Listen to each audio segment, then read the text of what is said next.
امام ابن تیمیہ رحمۃ اللہ علیہ کی، کہ انہوں نے بہت پیاری بات بیان کی ہے، اور وہ بیان یہ کرتے ہیں کہ یزید بن معاویہ کے تعلق سے کہ وہ عثمان بن عفان کی خلافت میں ان کی ولادت ہوئی۔ میں ترجمہ پڑھ دیتا ہوں، مجموع الفتاویٰ کے اندر تیسری جلد 410 اور 413 کے اندر یہ باتیں موجود ہیں۔ میں اختصار کے ساتھ آپ لوگوں کے سامنے پیش کر رہا ہوں۔ وہ کہتے ہیں کہ یزید بن معاویہ کی ولادت عثمان بن عفان کی خلافت میں ہوئی، اور انہوں نے نبی کا زمانہ نہیں پایا، نبی سے ملاقات نہیں ہوئی، اور نہ ہی وہ صحابہ میں سے تھے، اس پر تمام علماء کا اتفاق ہے، اور نہ ہی وہ دین اور صلاح میں بہت زیادہ مشہور لوگوں میں سے تھے، یعنی ان کی دینداری اور ان کی جو صلاح اور جو تقویٰ ہے وہ بہت زیادہ مشہور نہیں ہے۔ وکان من شبان المسلمین، اور یہ مسلمانوں کے نوجوانوں میں سے تھے، اور ولا کانا کافر ولا زندیق، نہ وہ کافر تھے نہ زندیق تھے۔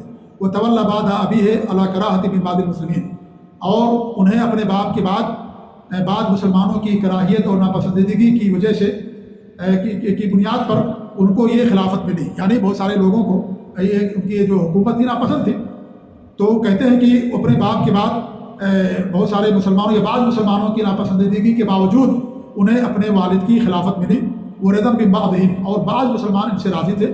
وکان فیہ شجاعۃ وکرم، اور یہ بہت بہادر تھے، یہ شجاعت تھی ان کے اندر، اور بہت ہی زیادہ سخی تھے، کرم ان کے اندر پایا جاتا تھا۔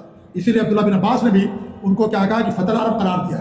عبداللہ بن عباس نے یزید بن معاویہ کے بارے میں فرمایا کہ وہ نوجوانوں میں سے ایک نوجوان تھا، یعنی بہت بہادر انسان تھا۔ اسے جب یزید پیدا ہوا تو اس کے بعد ان کے والد نے اسے گاؤں کے اندر بھیج دیا۔ گاؤں کے اندر جانتے ہیں کہ اتنی زیادہ ترقی نہیں ہوتی ہے، وہاں تکلیفیں ہوتی ہیں، گرمی ہوتی ہے، سردی ہوتی ہے، زبان صحیح ہوتی ہے، انسان مصیبتوں پر صبر کرنا سیکھتا ہے، جبکہ شہر کے اندر ساری چیزیں نہیں ہوتی، شہر کے اندر آسائشیں ہوتی ہیں، آرام ہوتا ہے، تو انسان ناز و نعمت کے اندر پڑتا ہے۔ تو انہوں نے باقاعدہ دیہات کے اندر، گاؤں کے اندر بھیج دیا تھا یزید کو، اور یزید کی پرورش وہیں پر ہوئی، گاؤں کے اندر ہوئی تھی، یعنی دیہات کے علاقوں میں ہوئی تھی یزید کی پرورش، اس لیے ان کے اندر بہادری تھی اور کرم تھا۔ پھر وہ کہتے ہیں وَلَمْ يَكُنْ مُظْهِرًا لِلْفَوَاحِشِ كَمَا يَحْكِي عَنْهُ خُصُومُهُ، اور وہ فواحش کا بھی ارتکاب نہیں کرتے تھے جیسا کہ ان کے دشمن ان کے بارے میں بیان کرتے ہیں۔ وَجَرَتْ فِي عِمَارَتِهِ أُمُورٌ عَظِيمَةٌ، اور ان کی عمارت میں بڑے بڑے امور ہوئے ہیں، انہی میں سے حضرت حسین کا قتل ہے۔ پھر کیا پڑھتے وہ وَلَمْ يَأْمُرْ بِقَتْلِ الْحُسَيْنِ، انہوں نے حضرت حسین کو قتل کرنے کا حکم نہیں دیا تھا، حضرت حسین کو قتل کرنے کا حکم نہیں دیا تھا حضرت یزید نے۔ وَلَا أَظْهَرَ الْفَرْحَ بِقَتْلِهِ، اور نہ حضرت حسین کے قتل پر انہوں نے خوشی کا اظہار کیا۔ وَلَا نَكْتَ بِالْقَدِيمِ عَلَى ثَنَايَاهُ رضی اللہ تعالیٰ عنہ، اور نہ ہی ان کے دانتوں پر اپنی چھڑی سے نشان لگایا۔ یہ اب عبداللہ بن زیاد کے بارے میں آتا ہے، حضرت یزید کے بارے میں نہیں ہے کہ حضرت یزید نے چھڑی رکھی تھی حضرت حسین کے سر پر، یہ بات درست نہیں ہے۔ وہ کہتے ہیں وَلَا حَمْلَ رَأْسَ الْحُسَيْنِ وَلَا حُمِلَ رَأْسُ الْحُسَيْنِ إِلَى الشَّامِ، اور نہ ہی حسین کے سر کو شام کی طرف لے جایا گیا تھا۔ لیکن امر بمنع الحسین رضی اللہ تعالیٰ عنہ بدفعہ الامر، انہوں نے کیا کیا تھا یزید نے حضرت حسین کو منع کر دیا تھا، حکم دیا تھا حضرت یزید نے کس کو؟ عبیداللہ بن زیاد کو، کہ حضرت حسین کو روک دو اور جو ہے انہیں معاملے سے باز رکھو۔ وَلَوْ كَانَ بِقِتَالِهِ، اگرچہ ان سے یہ کام کرنے کے لیے قتال کی نوبت آ جائے۔ یعنی حضرت یزید کا کیا حکم تھا؟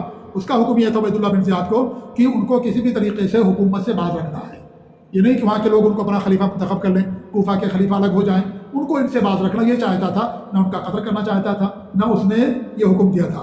فَزَادَ النُّوَّابُ عَلَىٰ أَمْرِهِ، ان کے جو جانشین اور نائبین تھے یزید کے، انہوں نے زیادہ کر دیا، چاپلوسی میں یہ ہمارا مقام پڑ جائے گا یا اور کچھ ہو جائے گا، اس لیے انہوں نے زیادہ کر دیا، یزید نے قتل کرنے کا حکم نہیں دیا۔